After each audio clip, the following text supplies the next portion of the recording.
त्या दोघी रूममध्ये जायला खूप भीती वाटते. त्याला जोडीला कोणीतरी पाहिजे आणि मी एकटी त्याला सांगते की तू जा कपडे चेंज कर, अजिबात ऐकत नाही. त्याला कोणीतरी पाहिजे सोबत, म्हणून तो असं नाटकं करतो. हाय, वेलकम अवर न्यू ब्लॉग. कसे आहात तुम्ही सर्व? मस्त मजेत आहात ना? तर आम्ही पण खूप खूप मजेत आहोत. कालचा दिवस खूप छान गेला. खूप दंगामस्ती केली पोरांनी, म्हणजे दिवूने आणि दिवूच्या छोट्या दादानी. त्यांचं म्हणजे एकत्र असले की खूप गोंधळ घालतात, इतकी मज्जा करतात, इतकी मस्ती करतात, भयानकच मस्ती करतात. ते दोघंच आहेत, पण असं वाटतं 4-4 मुलं खेळतात एका घरामध्ये असं वाटतं. आणि त्याला असं झालेलं होतं की केव्हा याला म्हणजे दिवूला गावाला घेऊन जाऊ. तो एकटाच असतो ना, तिथे कोणीच खेळायला त्याच्यासोबत नाही आहे. त्याच्यामुळे ना इतकं त्याने गोंधळ घातलं. त्याला पण घेऊन जायचं होतं, असं उचलून गाडीमध्ये त्याला बोलवत होता.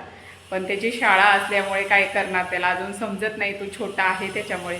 तर कालचा दिवस तर खूप बिझी गेला सगळ्यांचाच. आणि काल पण मी खूप थकले होते. आज जसं तसा पसारा झालेला आहे. संध्याकाळी बरं वाईट घर झाडून घेतलं होतं, भांडे पण संध्याकाळीच घासले होते आणि मग पूर्ण दिवस बाहेरच होतो आम्ही. तर कालचा दिवस तर खूप असा पॅक गेला होता. आज काही नाही, पूर्ण पसारा आवरायचा आहे. आणि आज एक गोष्ट तुम्हाला सांगायची आहे की आमचा दादा येतोय, संध्याकाळपर्यंत येईल आणि सगळे खूप खुश आहेत आणि मी पण खूप वाट बघते त्याची. तर आज येईल तो. आणि सकाळीच त्याला फोन केला होता, बसमध्ये बसला येतो आणि मग संध्याकाळी पोचेल इथं. तर दीदी पण गेली स्कूलला. दीदीची थोडीशी तब्येत बिघडली. दिवेशला सर्दी झालेली होती, तर त्याची सर्दी दीदीला लागली. दोघांना काही झालं की एकमेकांना होतच. त्याची संपली आणि दीदीला झाली सर्दी. तर तिला म्हटलं आज काय आंघोळ वगैरे करू नको, मेडिसिन दिलं तिला. मग आता परत शाळेत पाठवलं नाही तर मग डान्स प्रॅक्टिस आहे आणि परत एक्झाम पण आहे, त्याच्यामुळे मग तसंच पाठवलं तिला. तर असो, आता रेग्युलर रुटीन आपली चालू राहील. तर चला, आता वरती जी रूम मी खाली केली होती तिथे दादाचं सामान ठेवायचं आहे आणि गादी बेडशीट वगैरे टाकून येते मी. आणि घरातला जो काही पसारा आहे तो आवरायचा आहे. आणि आजचं वातावरण आहे ना खूपच खराब आहे. परत आभाळ आलं आणि असं एकदम बोर वाटतंय बाहेर. थोडंफार आता ऊन आलं. आता 11 वाजले आणि आता ऊन दिसतंय बघा इथून, असं त्या खिडकीतून असं ऊन येतं. तर मी इथे उन्हालाच थांबली आणि आता किचन ओट्यावर भरपूर पसारा आहे, तर तो पसारा काढून घेते आणि मग घरातलं सगळं आवरून घेते. तर काल मी इतक्या वस्तू आणल्या होत्या. अजून एक म्हणजे 2 चमच आहे ते वापरायला काढले. एक व्हायपर आणलं, चाळणी आणली चहाची आणि ही एक पळी छोटी आणि ही एक अजून पळी आणली. तर हिला पण मला गावी घेऊन जायचं आहे. गावी ना जरा जास्तच मोठ्या मोठ्या असतात म्हणून एवढ्या वस्तू आणल्या. आणि अजून 2 चम्मच आहे ते काढून घेतले, परात आणली आणि नॉनस्टिकचा तवा आणला. तर इतक्या वस्तू आणल्या होत्या मी. आणि ही सूपसुद्धा कालच आणली होती. तर हे बघा, हे असं प्लेन असतं ना तेव्हा घाण व्यवस्थित भरायला जमतं. इथे थोडंसं असं उंच असलं की ती सुपली घाण भरायची कामाची नसते, म्हणून मला अशी दिसली तर मी पटकन घेतली. आणि कुठे गेली का मी ही सुपली अशी बघत होती, पण मला काल मिळाली. तर इतके भांडे आणले. चला आता आवरून घेते पटापट, भरपूर असा पसारा होता. दुपारचे 2:30 वाजले. दिवूने अजूनपर्यंत कपडे चेंज केलेली नाही आहेत. डायरेक्ट खेळायला बसला. आला की असंच करतो, अजिबात ऐकत नाही माझं आणि गाडी घेऊन तिथेच खेळायला बसलेला आहे. त्याला काय होतं माहिती आहे का, एकट्याला त्या दोघी रूममध्ये जायला खूप भीती वाटते. त्याला जोडीला कोणीतरी पाहिजे आणि मी एकटी त्याला सांगते की तू जा कपडे चेंज कर, अजिबात ऐकत नाही. त्याला कोणीतरी पाहिजे सोबत, म्हणून तो असं नाटकं करतो. आणि दीदी पण आली. दीदीचा आज पेपर होता. कसा गेला ग दीदी पेपर? चांगला होता. चांगला होता. मॅथचा पेपर होता पहिलाच. तर चला, आता माझे सगळे कामं तसे 2:30 वाजले तरी पण माझे धुणं भांडी बाकीच आहेत. कारण घरात एवढा पसारा होता ना, तो सगळा झाडू मारला आणि त्याच्यानंतर दीदीचे पप्पा आले, दिवू आला. मग त्यांना अजून खायला दिलं, तरी पण त्याचे कपडे चेंज केले नाही अजून. तर आता सगळं आवरून घेतलं. दीदी पण आली. आता त्यांचं घरात आवरतील. दिवूला कसं जोडी लागते ना, त्याच्यामुळे तो एकटा राहत नाही कपडे वगैरे चेंज करायला, त्याला भीती वाटते. म्हणून मग मी असली की तेव्हाच करतो, किंवा त्याला जोडी कोणीतरी पाहिजे म्हणून. आणि आता हे सारखं निवडणुकीचा प्रचार चालू आहे ना, तर आवाज येतो, त्याच्यामुळे त्याला अजून जास्त भीती वाटते. मग तो माझ्याजवळच राहतो. मी जिथे काम करेल तिथेच उभा राहतो, असं होतं. तर आता दीदी आली तर दीदी ते घरात राहतील, मग त्याचा तो आवरून घेतो आणि मी माझं काम करून घेतो. आता धुणं भांडे करते पहिले आणि त्याच्यानंतर मग जे काही काम असेल ते करते. चला आता भांडे कपडे धुतले आणि किचनमध्ये आले. ओट्यावर आहे ना पूर्ण चिकट चिकट डाग झालेले होते. तर आपल्याशिवाय किचन ओट्यावर कोणी स्वयंपाक केला म्हणजे जर दीदीचे पप्पा आले तर भरपूर राडा करून ठेवतात आणि मग त्याच्यामुळे एवढा पसारा होता. आता सगळं ओटा धुवून घेते आणि हा जो पसारा आहे ना तो सगळा खाली ठेवते. तर तो किराणाचा आहे, काही लाडू बनवायचं साहित्य आहे म्हणजे किराणाच, तेल काय गुळाची भेली असं आहे ते. आता हे सामान इकडे ठेवते. या वस्तू ठेवायला काही जागा पुरत नाही, खाली वर करत राहावं लागतं मला आणि एकदा धुतलं की मग बरं पडतं. त्याच्यामुळे ना सगळं एकदा घासून घेतलं का मग मस्त क्लीन दिसतं, नाही तर मग खूप असं चिकट चिकट आणि किचन ओट्यावर मग असं थर जमा होतो आणि स्वयंपाक करायला पण वाटत नाही करावं असं.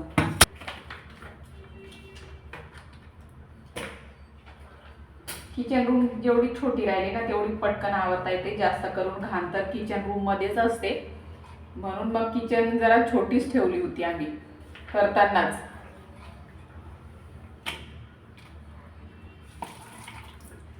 शेगडी पण घासते म्हणजे ती पण व्यवस्थित अशी स्वच्छ होऊन जाते. आणि मुद्दामच खरं ही पांढरी फरशी आम्ही या साईडला केलेली होती. पांढऱ्या फरशीवर आहे ना डाग पटकन दिसतात आणि क्लीन पण लवकर करता येते. आणि हे किचन ओटा काळा याच्यासाठी घेतला होता की जास्त स्वयंपाक आणि तेलकट सगळ्या गोष्टी, आपलं कसं स्वयंपाक खूप जास्तीचा असतो त्याच्यामुळे आपल्याला व्हाईट जो ओटा असतो तो काही परवडत नाही. त्याच्यामुळे मग असा काळा घेतला होता. आणि माझी पण इच्छा होती की व्हाईट आपण किचन ओटा बनवू, पण दीदीचे पप्पा काय ऐकले नव्हते. तू म्हणते म्हणे नंतर तूच कंटाळा करशील साफसफाई करायला, त्याच्यावर खूप डाग पडतील म्हणे. आणि आपलं कसं जास्तीचा स्वयंपाक येतो, कोणी पाहुणे आले तर भरपूर स्वयंपाक करावा लागतो. त्याच्यामुळे हे काय आपल्याला व्हाईट किचन काउंटर परवडणार नाही म्हणे. म्हणून मग मी पण होकार दिला आणि मस्त मॅचिंग झालं. खिडकीचं पण ब्लॅक ग्रेनाइट आहे ना काळा, त्याच्यामुळे ओटा पण काळा छान दिसतो मग. आणि म्हणून मग त्याला थोडस लुक येण्यासाठी ही पूर्ण प्लेन फरशी मागे बसून घेतली होती आम्ही.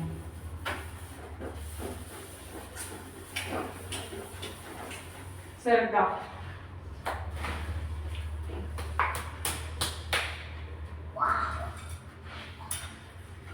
काढू नको, सुरी लागेल.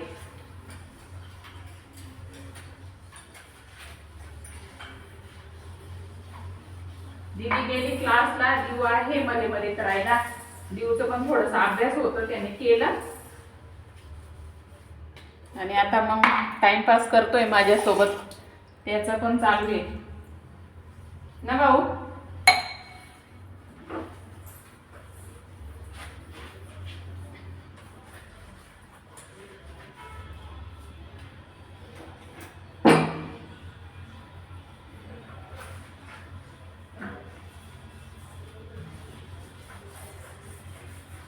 एकदा असं ओटा घासून घेतला ना एकदम भारी क्लीन होतो, नाहीतर मग रुमालनेच पुसलं का लगेच असे डाग उमटतात त्याच्यावर. त्याच्यामुळे ना मी जास्त करून असं पुसायचाच प्रयत्न करते, म्हणजे घासायचाच प्रयत्न करते रुमालने.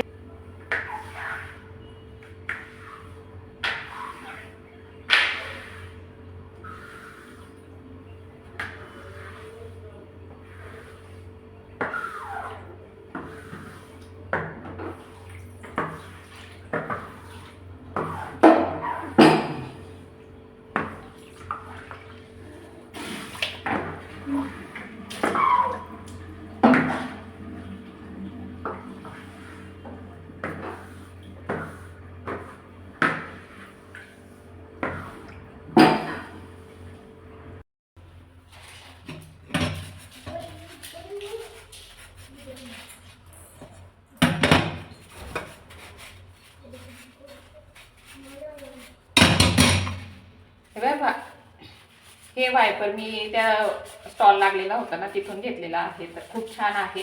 तुम्हाला पाहिजे असेल तर मग मी ॲफिलिएटमध्ये लिंक देते, तिथे जाऊन नक्की तुम्ही चेकआउट करू शकता. खूप भारी आहे. पाणी एक असं राहत नाही अजिबात, खूप मस्त क्लीन करतं पाणी.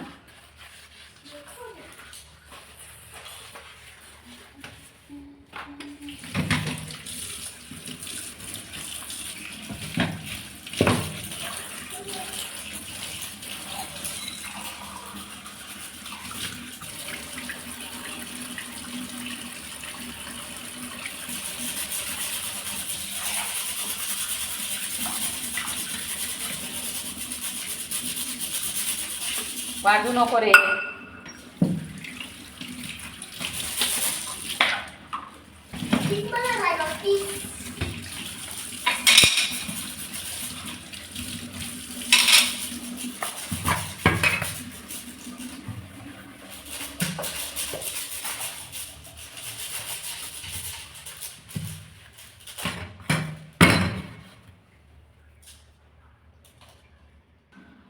सगळं किचन ओटा जो होता पूर्ण क्लीन करून घेतला. आता मस्त दिसतो आणि परत घाणच होईल, पण असं क्लीन केलं की छान असतं. 2-3 दिवस काही एवढं घासायची गरज पडत नाही आहे. शेगडीसुद्धा धुवून घेतली, तर आता वरचे भांडी लावून देते.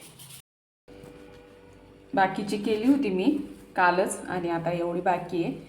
आता ही सुक्कीच करून देते, भरपूर होईल एवढी, आणि थोडंसं वरण भात लावून देते. भाजी मी बारीक चिरून घेतली, सुक्कीच बनवायची आहे ना त्याच्यामुळे बारीक चिरली. आणि एका साईडला बघा कढईमध्ये लसूण टाकलेला आहे. जर पातळ बनवायची असते तर त्याच्यामध्ये उडदाची डाळ घालतात, त्याच्यामध्येही छान लागते आणि अशी छान लागते. दादाला सुकी खायची म्हणून सुकी बनवते मी. खात असताना कढीपत्ता मी उडवतो आणि माळ बघून किती पत्ता उडा लावून जायची लगेच. इथं काय असं नाही. अरे हे मतदान पण आलं ना आता सध्या लगेच. याच्यामध्ये मसाला हळद काही घालत नाही, फक्त लाल तिखट लागतं बस, दुसरं काय नाही. होते लगेच, धुवायची नसते ही भाजी.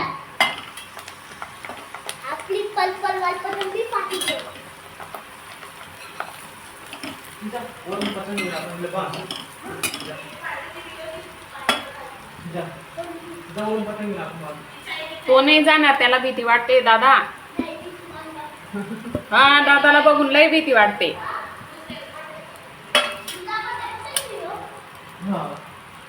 आता मी मागा एक उठलो ना, आता मी मागाशी मला सकाळी का बर पहिले चक्कर काय तुझ्या शरीराला घाण सवय लावून घेतली तू स्वतः. रात्री किती वाजेपर्यंत जागायचा तिथे, आणि मग दुपारी केव्हा उठायचा तू?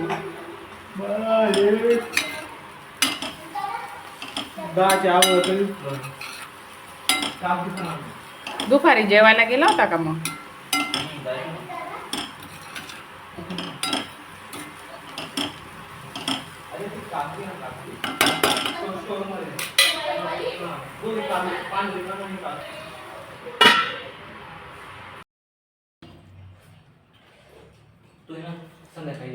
सगळे आम्ही आईस्क्रीम खातोय. दीदी पण आईस्क्रीम खाते. दीदी आणि देऊ गेले होते आईस्क्रीम घ्यायला, तर थोडा वेळ आईस्क्रीम खातो. स्वयंपाक झाला माझा, इकडे चपात्या बनवल्या, भाजी, वरण भात पण झालं, आणि आता आईस्क्रीम खातोय. छोटीशी आईस्क्रीमची पार्टी झाली आमची. भाजी झालेली आहे, मस्त झाली. दादाला थोडी का होईना हरभऱ्याची भाजी खायला मिळाली. आता डायरेक्ट पुढच्या वर्षीच मिळेल. ही आता शेवटची भाजी होती. तर चला मंडळी, माझा व्हिडिओ इथेच थांबवते. व्हिडिओ पाहिल्याबद्दल तुमचे खूप खूप आभार. भेटूया उद्याच्या व्हिडिओमध्ये. तोपर्यंत बाय.